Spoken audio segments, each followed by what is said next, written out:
49వ division నుంచి BJP corporator అభ్యర్థిగా పోటీ చేస్తున్నాను.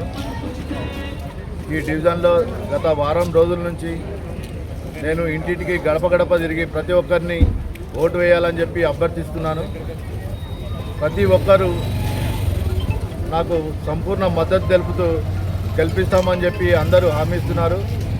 కొన్ని ఇప్పుడు పాత డివిజన్ 56వది, ఇప్పుడు 49వ డివిజన్. ఈ 49వ డివిజన్లో భాగ్యనగర్తో పాటు సంతోష్ నగర్, విద్యానగర్ కూడా ఇందులో కలపడం జరిగింది. భాగ్యనగర్లో కొంతవరకు మాత్రమే సమస్యలు పరిష్కారమైనాయి.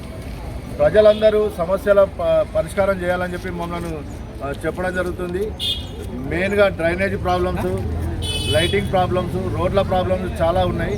ఈ ప్రాబ్లంలన్నీ బండి సంజయ్ అన్న గారి ఆశీర్వాదంతో, కేంద్ర ప్రభుత్వ నిధులతోటి మేము పరిష్కరిస్తామని చెప్పి స్మార్ట్ సిటీ ఫండ్స్ కింద వచ్చిన ఫండ్స్ తోటి కూడా ఈ డివిజన్ను అభివృద్ధి చేసి అద్దంలా చూపిస్తామని చెప్పి ప్రజలను కోరడం జరుగుతుంది. ప్రజలందరూ కమలం పువ్వుకు ఓటేసి అత్యధిక మెజార్టీతో గెలిపించాలని చెప్పి ఈ 49వ డివిజన్ ప్రజలందరినీ పేరు పేరున కోరుతున్నాం. అవినీతికి నీతివంతులకు జరిగే ఈ యుద్ధంలో కంపల్సరీ నీతివంతమైన పాలన చేయడానికే ప్రజలందరూ కట్టడానికి సిద్ధంగా ఉన్నారు. గతంలో కాంగ్రెస్కి అవకాశం ఇచ్చారు, టీఆర్ఎస్కి అవకాశం ఇచ్చారు.